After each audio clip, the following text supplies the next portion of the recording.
Christmas. So I wanted to do a bit of a Christmassy video because it's a season. One of the things, though, that always amazes me about the Middle Ages is the reminder of how many of the things from our modern world we can trace back to this period. I did a video a while back looking at the medieval origins of universities, which you should check out. And Christmas is no exception. I mean, okay, a lot of our Christmas traditions come from the Victorians, but a whole bunch more were worked out and developed much, much earlier in the Middle Ages. But ultimately, it's true that Christmas is, and in the Middle Ages very definitely was, a holiday to celebrate the birth of Christ. So let's go back and look at some of those early stories.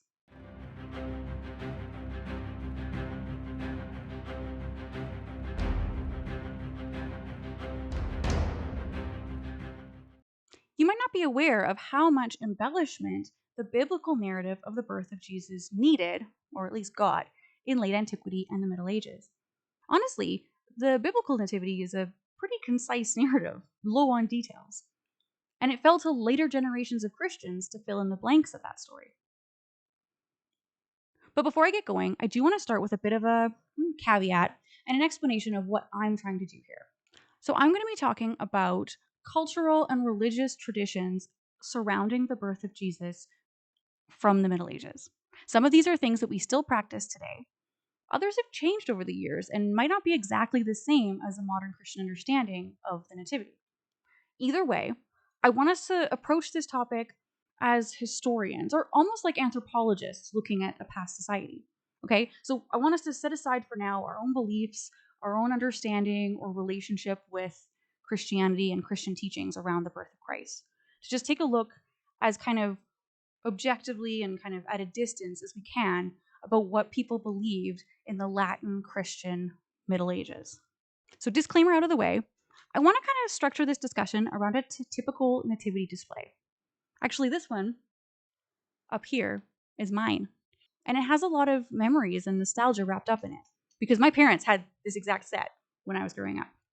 It's also appropriate to structure an educational video around a nativity scene because that is exactly what they were created to do.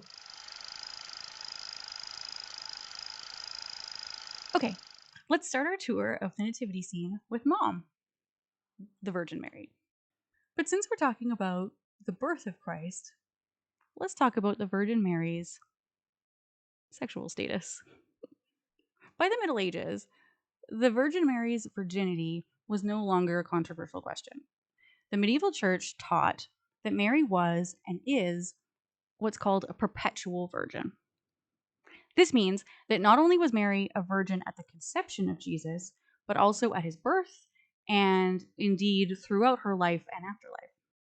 Now, one of the things that this would have meant to medieval Christians is that Mary would have been understood to have experienced a pain-free childbirth. Because labor pains, and menstrual pain for that matter, were understood, at least in one understanding, as Eve's punishment for her greater share in original sin. But as a virgin, Mary was free of that sin, and so would have had a pain-free, easy, safe birth. Now, there's even a version of the Nativity story, which was circulating in the Middle Ages, where the midwife, or one of the midwives who delivered the baby Jesus, her name was Salome. So Salome decided after the birth that she didn't believe that Mary could really be a virgin, so she chose to inspect it. And she found Mary's virginity to be perfectly intact, even after giving birth. It was a miracle hymen, but also a vengeful hymen, because as a punishment for doubting, Salome's hands immediately shrivel and withered away down to stumps. But luckily, they don't last forever, and when she holds the baby Jesus, she's forgiven and her hands grow back. But before I move on and stop talking about Mary's hymen, I did want to quickly touch on the counter-argument that was in play before I think it was the 4th century when it became settled that Mary was a perpetual virgin. So the main argument against this idea actually focused on the question of whether Mary could still be a virgin at the moment of the birth, so in the Nativity. So this had already been figured out and decided and declared untrue by the end of the 14th century. But I still think it's interesting and illustrative of medieval and late antique thought on women and childbirth to talk it through. Basically, it goes back to the idea that a virgin giving birth should not experience pain in childbirth, right? And so the most prominent articulation of this idea that Mary couldn't possibly have been a virgin at the time of the birth came from this early Christian writer called Tertullian and a 4th century monk called Jovinian. You don't need to know those people. But they both argued that for Jesus to have been born and properly experienced life as fully as a human, his mother needed to have suffered like a normal woman in childbirth. To be human in this reading means to have been born out of your mother's pain and suffering. And it makes me wonder if, in some ways, we're still seeing echoes of that idea even today. I don't want to make these claims really strongly, but I do think of things like this strong opposition that some people have to an epidural, or the way we almost sometimes fetishize natural childbirth. I don't know. It's a pretty tenuous connection from a 3rd century monk, but I don't know. It's kind of interesting, right? Okay, we're going to continue this conversation a little bit, but we'll move on and talk about the husband, Joseph. This is Joseph. So Joseph is actually one of the few characters in my nativity set whose depiction has actually changed a lot since the Middle Ages. If you look at him here, my Joseph is kind of this bland, ordinary man, Here he is with Mary. It's fine. But the medieval Joseph was totally different. For one thing, throughout much of the Middle Ages, Joseph was understood to be extremely old. He was an old husband, sometimes grotesquely old, with this young virginal wife. But why? Well, it goes back to Mary and her perpetual virginity. You don't have to be married to a very old man to remain a virgin throughout your married life, obviously. But it does solve one possible problem with Mary being a perpetual virgin. In fact, it's because of this problem that, as I understand it, in Muslim thought, Mary is not believed to have been a perpetual virgin, because a lifelong virgin might be a bad wife. It's like that same age-old tension for women, right? You have to be chaste and virginal, but you also exist to meet your husband's sexual needs and make him babies. So one way to solve that problem, at least fictionally, is for Joseph to be old and maybe impotent. So you can see how that narrative would be appreciated in the Middle Ages. Secondly, Joseph was often understood to be a widower with children from his previous marriage, which is another reason that he might have been significantly older than Mary. And that was put in because the Gospels tell us that Jesus had siblings, and we have to explain that somehow. And maybe because of all of this, or possibly because in the earliest church, honestly, Joseph wasn't really important or talked about at all. In early nativity plays, Joseph was often like the comic relief. He was played as this bumbling idiot, out of his depth, trying to help with this unusual birth situation, but just constantly getting in the way. One article, which I'm quoting because I just like the phrasing in this, writes that Joseph in the early Middle Ages was a human accessory to the triumvirate of Mary, Jesus, and God the Father. But this changed a lot over the course of the Middle Ages. And by the 16th century, Joseph had a much more central role. He started to be celebrated as a model of fatherhood, not biologically the father of this baby, but socially. So we start to see more and more nativity scenes and nativity plays in which Joseph steps willingly and competently into the role of father. We get stories of him making baby food, finding material for a swaddling cloth. There's actually a story where he takes his own sort of stocking off to make the swaddling cloth because they don't have any other material. Here's an image from that same article I was referencing earlier of Joseph adjusting Mary's pillow for her so she can breastfeed more comfortably. He becomes this supportive, protective husband and father, really not so different from fathers and non-birthing partners today. And these later stories would also start to emphasize more and more Joseph's role as a carpenter, and we start to see stories of Joseph teaching his profession to Jesus as an older child. But that's a little bit outside of the scope of this video, the nativity. Okay, so that's the story of our central couple and their fertility situation. But what about the surrounding figures from the set? How do they make out in medieval nativity stories? Let's start with the shepherd. According to the Gospel of Luke, the nearby shepherds were the first people to be told of the birth and divinity of Christ, and they visited and marveled and made known what had been told to them far and wide. Since my goal for today is to look at medieval depictions of the Nativity of Christ, we can actually dispense with our shepherds very quickly. In spite of getting a whole 13 verses about them in Luke, the medieval imagination wasn't very interested in building out the story of these humble shepherds. They don't get names, they don't get backstories. What they do get in medieval nativity plays are coarse local accents and slapsticky visual gags like being afraid and confused by the angels in the sky, or struggling to pronounce the fancy Latin words, unlike the more refined characters. And I think this is telling of a very particular medieval worldview. They just didn't really like the poor, working people, rural people. They are subject to ridicule and contempt in medieval narratives, even in narrating the birth of someone who very famously appreciated the humble, working rural people. But instead of those yucky, poor shepherds, guess who they did like in the medieval imagination? They liked the wise men. So the three magi, or three kings, developed in the Middle Ages into figures of fairly central importance and devotion for their role in visiting and recognizing the divinity and lordship of the baby Jesus. So while the birth of Jesus became fixed and celebrated on Christmas Day, so December 25th, the end of the Christmas season, the end of the 12 days of Christmas, was marked by the Feast of Epiphany. On January 6th, the Magi show up, and this is when Christ was made manifest, like he revealed himself, revealed his divinity. So the visits of the Magi, unlike the bumbling shepherds, made their way into the calendar of Christmas celebrations, and their visit marks the pinnacle, the end of those celebrations, and even the moment of Christ's making himself known, making himself manifest to them. So how did they get so important? There's actually very little said about them in the Gospels. They're only really said to be wise men or magi from the east who visit with Herod and bring some gifts. Even the number, 3, isn't specified in the Bible. It was the Christian writer Origen in the 3rd century who decided there must have been 3 wise men because there were 3 gifts: gold, frankincense, and myrrh. They also got names somewhere around this time.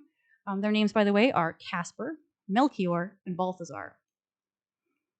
Even the idea of them being kings, 3 kings, comes from this early Christian tradition, slightly before the Middle Ages, to be fair. It comes from Tertullian, another early Christian writer, who we actually talked about in a previous section. So he pointed to Psalm 72, which says, "May the kings of Tarshish and of the isles render him tribute. May the kings of Sheba and Seba bring gifts." So this early theory, Tertullian's theory, was that these 3 named kings, Tarshish, Sheba, and Seba, were the 3 wise men. And medieval Christians were happy to equate the magi, or wise men, or even magicians of the Gospels with kingship, because it fit into a medieval worldview that emphasized hierarchies and really liked kings. Kings are great. So, of course, the Magi who first recognized and saw the divinity of Christ, of course they would be kings. We're digging into some interesting topics thematically, aren't we? With Mary and Joseph, we get to talk about early Christian attitudes towards birth and women and virginity. But here, though, we get to switch gears. Because a key aspect of the wise men is that they were rich, powerful, and foreign. Very early on, the Magi were understood to come from Persia, because that was known to be the home of magi, or magicians, or wise men. In fact, there's a legend that comes from this area, from the non-Christian Zoroastrians, and this story goes that when the 3 wise men gave their gifts, Mary, in exchange, gave them Jesus' swaddling-clothes. And this cloth turned out to be magical and fireproof, and became a symbol of their resistance to later incoming Muslim invaders. Isn't that cool? But as time went on, in Christian Europe, this idea of wise men coming from Persia changed a little bit. In one tradition, the three wise men came to represent the three continents: Europe, Asia, and Africa. And over time, this symbolic representation became more literal. See this guy? This guy is Balthazar, the third Magi. And starting in the later Middle Ages, in fact in the mid-15th century, Balthazar began to be depicted, as he is here in my set, as black. It became standard for the third king to be depicted in this way. And there's actually some evidence, I don't know how to evaluate this because I'm not an art historian, but there's some evidence that these later artists went in to older paintings and repainted the third king to make him black. Isn't that cool? Okay, I want to take a moment for a little digression, if you'll let me, because it answers a question that's been bugging me after spending a lot of time staring at these three Magi from the Nativity set here. Because while Balthazar, the black one, is easy to identify, the other two are hard to tell apart. I think this one is Casper, and I think this one is Melchior, because this one has a turban on. But their faces and hair are basically identical. So why is that? Well, a very plausible answer comes from a scholar called Richard Trexler in his book, The Journey of the Magi. He shows that even though there are three kings, they were actually most commonly represented in a dichotomy. You have the two first ones on the one hand and the third, last king, on the other. And this was true even before Balthazar, the old odd one out, was often depicted as black. Before that, he was understood to be not the black one, but the young one. And even though in theory the three wise men were supposed to represent three ages, old, middle-aged, and young, in practice they weren't. In practice, there were two equally old kings, often depicted as very similar looking, and a third, very youthful king. And that's why, even in my nativity set here, those first two kings look so similar. You would think, since they're supposed to represent Europe, Asia, and Africa, that you would get a white one, a brown one, and a black one, but you don't. And this, according to Trexler, is pretty standard for visual representations of the Magi. The middle one might wear a turban or robes or something, but he's always white. Weird, right? I don't know what else to say about that. Regardless, the three kings in the medieval imagination were important, layered, interesting characters. I've honestly only scratched the surface of the things you could say about medieval depictions of the Magi. And to go back to our shepherd, I really think it says something and some very interesting things about medieval worldviews. In the same way that our poor working class shepherds were devalued and held in contempt, the Magi from the East were uplifted and honored, turned into kings, given these rich backstories and homelands and names and stories, and placed at the center of the story of the birth and divinity of Christ. I want to close by talking a little bit about an aspect of Christian devotion that was particularly significant in the medieval period, and which many of us in the modern era often have the hardest time understanding. I'm talking about relics. So relics are physical remains, most commonly the bones, of saints and holy people. These remains are able to hold on to some aspect of the holiness or goodness of the souls of these people and can provide help and healing, in many cases, to believers in their presence.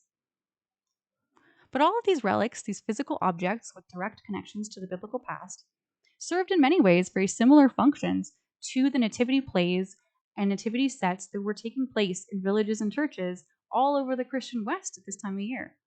They made the story of Jesus' birth more real, more tangible. They helped people to see and feel close to this long ago story, making it relevant and present in their everyday lives. And I guess we've kind of done the same here today, but with more of a focus on the meanings and understandings placed on the nativity story in the Middle Ages. It's not exactly the same as our common understandings of the nativity today, is it? Starts with the same foundations, for the most part.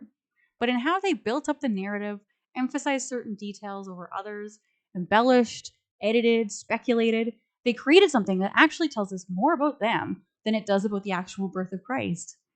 And I think that's cool. I think it's worth thinking about. Anyway, thanks for hanging out with me today and doing some religious studies for the holidays. I've enjoyed it. I'm excited to be coming back in the new year with lots more fun, exciting deep dives in the Middle Ages. And I hope to see you there. You guys have a great holiday break. Remember to stay curious, stay open, and do good history. Bye-bye.